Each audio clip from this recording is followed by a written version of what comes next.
Aravalli hills जो Delhi NCR के आसपास इकलौती हिल रेंज है, अब वो पहाड़ ही नहीं रहेंगे। जी हां दर्शकों, बड़ी खबर आ रही है सुप्रीम कोर्ट की तरफ से, क्योंकि नवंबर 20 को सुप्रीम कोर्ट ऑफ इंडिया ने यूनियन एनवायरनमेंट मिनिस्ट्री के साथ नई डेफिनेशन लिख दी है, जिसका मतलब यह है कि अब अरावली हिल्स का 90% हिस्सा कंस्ट्रक्शन के लिए दे दिया जाएगा, माइनिंग के लिए दे दिया जाएगा, वहां पे रियल एस्टेट प्रोजेक्ट्स बनेंगे और अब अरावली दिल्ली के आसपास से बिल्कुल खत्म हो जाएगा। नमस्कार दर्शकों, आप देख रहे हैं इंडिया न्यूज, मैं हूं आकर्ष कौशिक और पहले आपको विस्तार से समझाता हूं कि भैया हुआ क्या है और एग्जैक्टली ये रूलिंग क्या है, जिससे अब ये बात सामने आ रही है कि अरावली हिल्स के अंदर कंस्ट्रक्शन शुरू हो जाने वाली है। अरावली हिल्स के अंदर अब रियल एस्टेट बनेगा, अरावली हिल्स के थ्रू हाईवेज भी जा सकते हैं और अरावली हिल्स का 90% हिस्सा अब प्रोटेक्टेड नहीं रहेगा, उसको हिल नहीं माना जाएगा। अब अरावली हिल्स के 90% हिस्सों को हम पहाड़ ही नहीं मानेंगे। यह विस्तार से आपको इस बारे में बताता हूं। देखो, यूनियन एनवायरनमेंट मिनिस्ट्री ने एक नई डेफिनेशन लाए थे, जिस डेफिनेशन के अंदर जो भी पहाड़ 100 मीटर से छोटा है उसको पहाड़ नहीं माना जा सकता। 100 मीटर से छोटा पहाड़ पहाड़ ही नहीं है।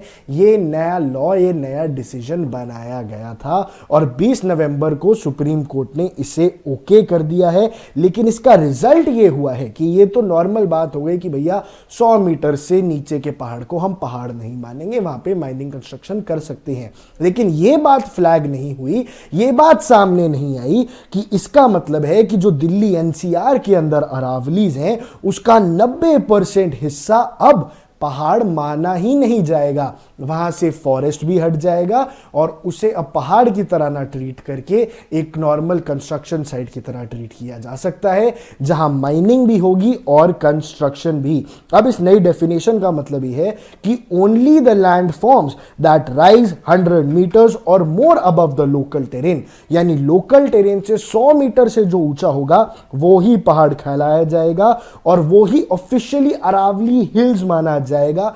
उसके अलावा अरावली हिल्स नहीं माना जाएगा। दर्शकों, आपको यह भी बात समझा देता हूं कि दुनिया का सबसे पुराने पहाड़ हैं ये अरावली हिल्स, जो दिल्ली से लेकर गुजरात तक जाते हैं। ये दुनिया के इतिहास में सबसे पुराने पहाड़ है, ना सिर्फ भारत के इतिहास में। इसी वजह से यहाँ पे जो पहाड़ है वो बहुत छोटे होते हैं, बहुत स्मॉलर हिल्स हैं, लो रिजेस हैं और फॉरेस्टेड प्लेन्स हैं। साथ साथ 100 मीटर से कम के बेहद सारे जो हिलॉक्स हैं वो बेहद सारे यहीं पे हैं। अब आप बात समझिए, एक इंटरनल फॉरेस्ट सर्वे की तरफ से बात आई थी कि 12,081 अरावली हिल्स हैं जो 20 मीटर के माने जाते हैं, यानी 12,000 छोटी छोटी पहाड़ियां हैं जिनकी हाइट इतनी कम है और जो अरावली की रेंज है उसमें सिर्फ 8.7% है, यानी भैया बस 1,000 ही पहाड़ियां हैं जो 100 मीटर से बड़ी हैं। 13-14 हजार पहाड़ियों में से 12,000 पहाड़ियां छोटी छोटी ही हैं और अब उन सब पे कंस्ट्रक्शन होगी और पॉसिबल है तो माइनिंग भी शुरू हो जाएगी। इसका मतलब है ये जो नेचुरल विंड बैरियर्स की तरह ये जो पहाड़ एक्ट करते थे, ये जब खुद जाएंगे, जब टूट जाएंगे, जब इन पे कंस्ट्रक्शन हो जाएगी, रियल एस्टेट बन जाएगा, तो ये एक दिक्कत की बात सामने आ सकती है। इसीलिए जो नेचर लवर्स हैं वो इस फैसले से थोड़े से नाखुश नजर आए हैं। लेकिन जो बड़ी बात है कि इस फैसले से कई सीरियस इन्वायरमेंटल कॉन्सिक्वेंसेस हो सकते हैं। जो पहले से ही दिल्ली जो सांस लेने के लिए तड़प रहा है, जहां दिल्ली का एक्यूआई इतना खराब है, वहीं दिल्ली के पास का इकलौते बड़े फॉरेस्ट एरिया, इकलौते बड़े हिल एरिया को अगर माइनिंग में यूज किया जाएगा, कंस्ट्रक्शन में यूज किया जाएगा, तो भैया कैसे चलेगा। अब इसका डेंजरस जो है वो मैं आपको समझाता हूं कि सबसे पहले तो जो लीगल प्रोटेक्शन है उसके ऊपर लॉस आ जाएगा। जो ह्यूज एरियाज हैं अरावलीज के अंदर जिनको फॉरेस्ट एंड माइनिंग लॉ से प्रोटेक्शन मिलती थी, वो अब नहीं मिलेगी। वहां माइनिंग लॉज लागू नहीं होंगे, अब वहां माइनिंग कर पाओगे आप, और साथ साथ फॉरेस्ट लॉज भी अब वहां नहीं होंगे। इसके अलावा 90% एरिया वल्नरेबल हो गया है माइनिंग और कंस्ट्रक्शन में। कोई बड़ी बात नहीं है, गुड़गांव के पीछे अरावली हिल्स आता है, वहां भी आप रियल एस्टेट की बड़ी बड़ी बिल्डिंगें बनते हुए जल्द देखें और माइनिंग भी शुरू हो जाए। और सबसे बड़ी बात यह है कि जो एनवायरमेंटल ग्रुप से एस्टिमेट कर रहे हैं कि ये जो नई 100 मीटर की रिक्वायरमेंट है, इससे 90 से 95% जंगल खत्म हो जाएगा, सब माइन हो जाएगा, फ्लैटेंड हो जाएगा, कंस्ट्रक्टेड हो जाएगा और रीपर्पस्ड हो जाएगा, यानी वहां भी शहर बस जाएगा। साफ सीधी भाषा में अरावली हिल्स की जो रेल है वहां भी शहर बसता आपको नजर आने वाला है अगले कुछ सालों में। लेकिन सबसे बड़ा खतरा ही दिल्ली की एयर क्वालिटी को है। अरावलीज एक नेचुरल बैरियर है जो डस्ट स्टॉर्म्स को बचाते हैं। जो राजस्थान से डस्ट स्टॉर्म दिल्ली की तरफ आते हैं उसको अरावली ही तो रोकता है भैया। तो अगर अरावली ही टूट जाएगा, अरावली पे ही कंस्ट्रक्शन हो जाएगी, तो जो डस्ट स्टॉर्म्स राजस्थान के हैं वो दिल्ली तक आ जाएंगे। पोल्यूशन तो था ही, धूल की मार से PM 2.5 का ऐसा हाल हो जाएगा कि दिल्ली एकदम गैस चेंबर बन जाएगा। साथ ही साथ ये जो इंटेंस ये AQI को तो खराब करेगा ही, डस्ट स्टॉर्म्स को बढ़ा देगा, हीट आइलैंड इफेक्ट आपको दिखेगा और पोल्यूशन लेवल्स आगे भी बढ़ते ही जाएंगे।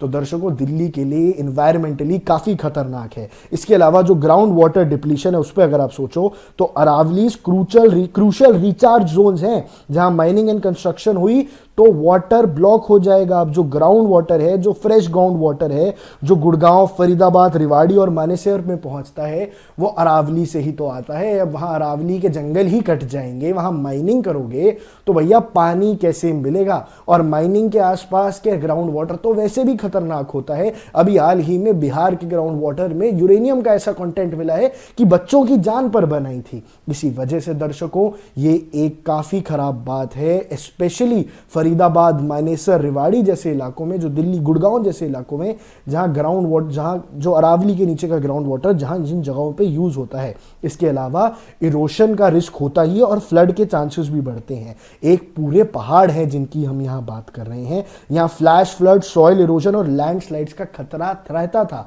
और उसी को बचाता था ये अरावली हिल। हालांकि छोटे छोटे पहाड़ थे पर जो फ्लैश फ्लड्स हैं उनको रोक देते थे, छोटी छोटी बाढ़ जिसको कहते हैं। जो सॉइल इरोजन है, मिट्टी को पकड़ के रखते थे, मिट्टी को ढीला नहीं होने देते, वो पहाड़ के ऊपर के पेड़ पौधों का है। यही तो काम है दर्शकों, एक पूरा बड़ा एरिया खराब किया जाएगा। इसी वजह से जो एक्सपर्ट्स कह रहे हैं कि ये इस दशक का सबसे खराब इन्वायरमेंटल डिसीजन है और इकोलॉजिकल कोलैप्स कर सकता है ये NCR के अंदर।